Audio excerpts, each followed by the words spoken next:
Since Species. G'day invaders, my name is Brian and I come from a YouTube channel called Since Species, and I've been asked by the guys at Games You Love to come on to their channel and run down the top 10 times that Sega made me go wow. So the reason why they've reached out to me to get me to do this video is because I actually used to work for Sega. I used to work on the Sega hotline here in Sydney. We pronounce it as Sega. That's another video, another topic for another time. But I've been a big, long time fan of Sega since way before they actually made Sonic the Hedgehog. And these are top 10 times that I was really impressed by something that company did. So we're going to start with number 10. Coming in at number 10, this game, Nights into Dreams on the Sega Saturn. This game impressed the heck out of me when it first came out. So much so that it even impressed Shigeru Miyamoto. He was actually on record as saying that he wished he came up with this concept. He was really impressed with this game as well. And the one thing that impressed me about this game was the soundtrack. The soundtrack to this is absolutely epic. It also spawned the analog controller. Now, it wasn't quite the first analog controller to hit the market, but it was one of the first to really cement that there was a place for that in video games. And yeah, just such a unique story to this game. Would really like to see this revisited maybe in the HD universe. I know that they did a Wii version a little while back, but it wasn't the same. I'd like to see Sega really revisit this game and give it the attention that it deserves in 2019. So yeah, Nights into Dream, number 10.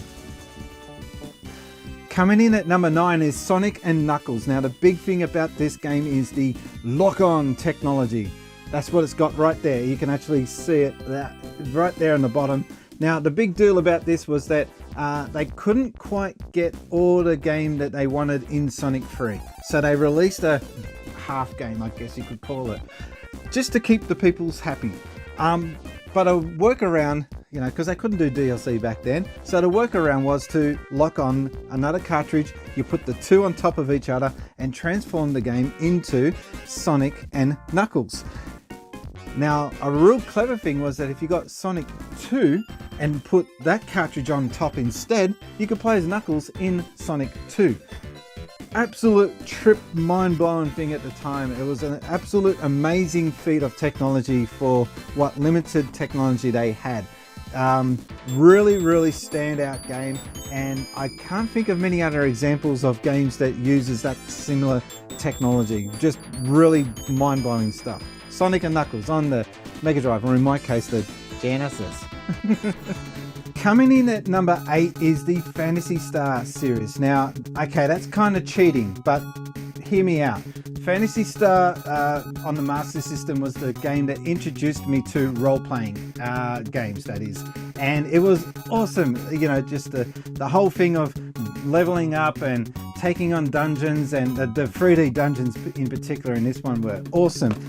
For me though, Phantasy Star 2 on the Mega Drive was the main reason to pick up a Mega Drive when it first came out, and it was only later topped by Phantasy Star 4 on the Mega Drive, or in this case the Genesis. I only just picked this copy up recently. Very hard to find a copy of this complete, but I can't cheat. I can't pick the series as a whole. So if I was to pick one out of these, I'm going to surprise a few people, but it's got to be Phantasy Star 2. Phantasy Star 2 on the Mega Drive is my number 8 spot for times that Sega made me go wow. So coming in at number 7, Sonic CD. Yes, this game is absolutely awesome. Well, at least in my opinion.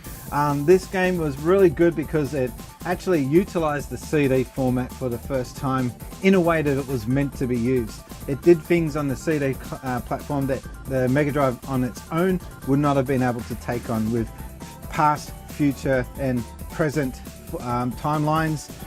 Also, that cartoon intro was absolutely fantastic. I was working in a video game store, the Gamesman actually, when this was being released, and I was insisting that they put this game on display all the time because I wanted to show off that cartoon. I wanted to show off the music.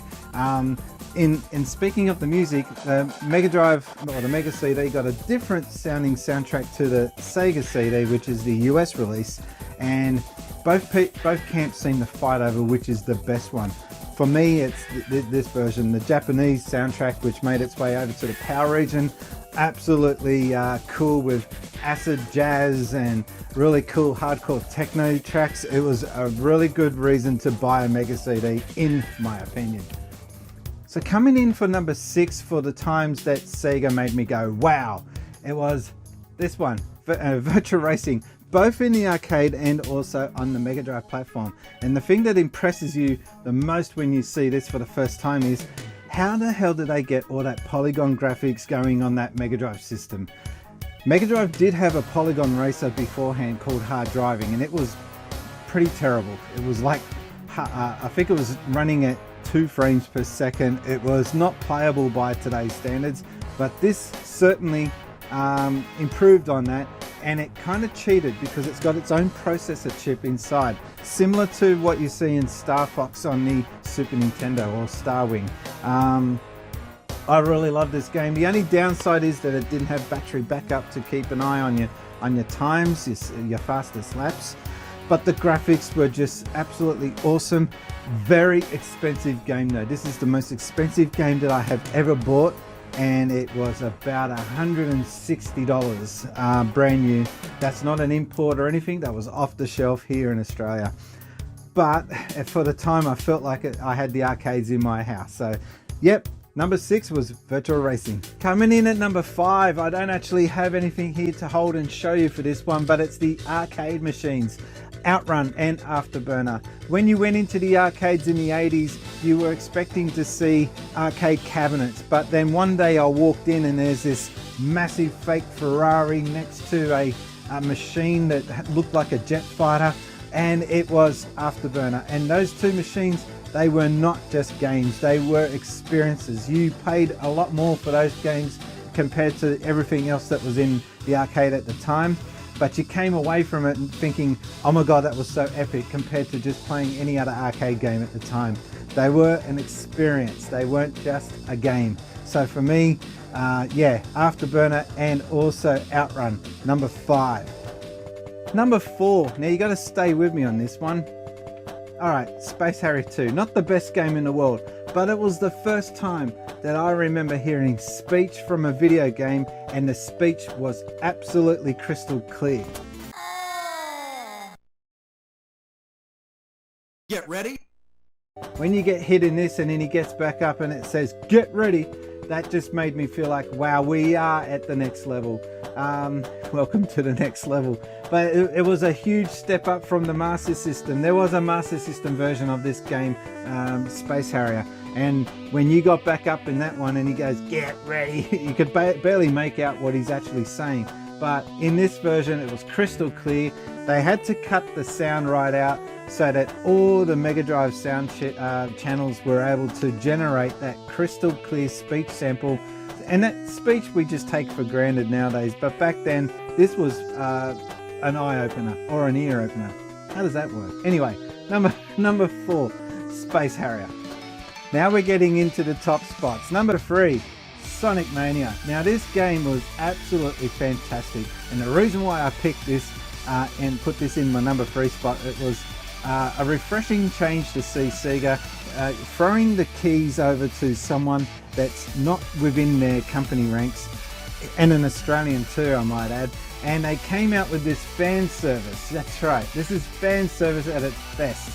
They went back to their roots, and they went back to the Sonic CD, Sonic 16-bit era platforming, and they added a sprinkle of current generation razzmatazz, and they came up with this. And this is an absolutely, just top-notch game, and I can't recommend it enough.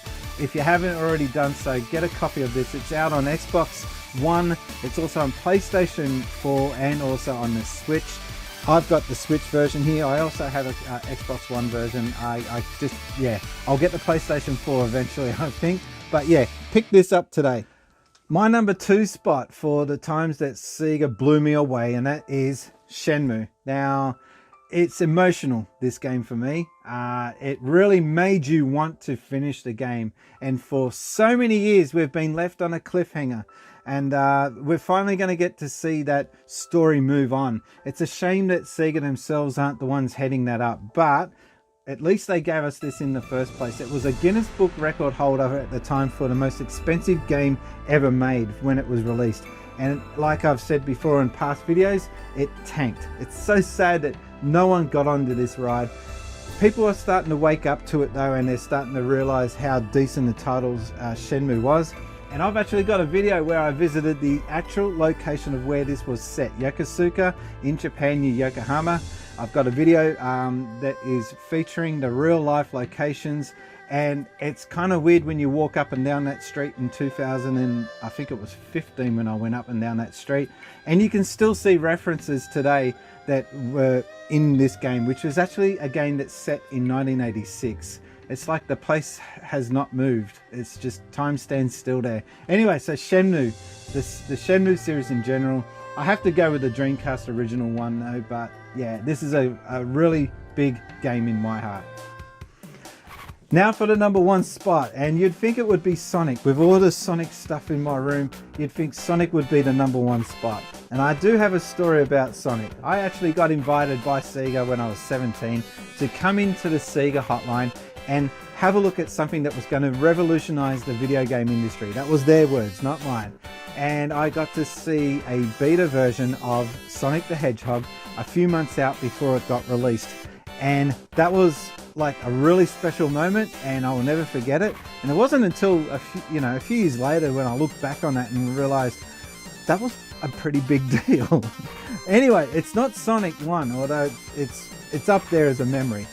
It's actually this, Sonic 2.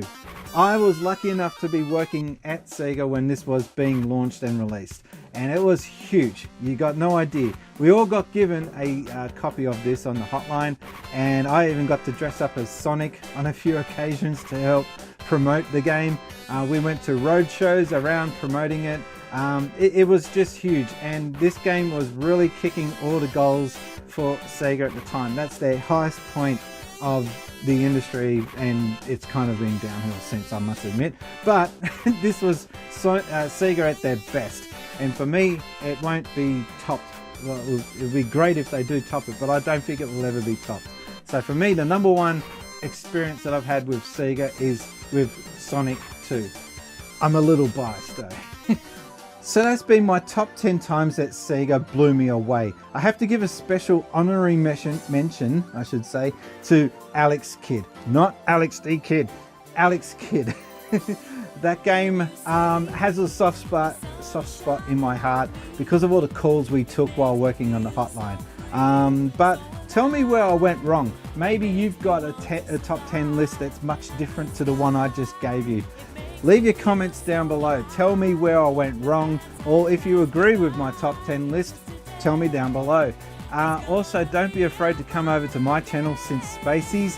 I do Let's Play videos, I do topical videos, and I also do a Since Spacies show once a month featuring some pretty top-notch guests, if I don't mind saying so myself. Anyway, thanks for watching. My name has been Brian, and I've been gaming since Spacies. Thanks, guys.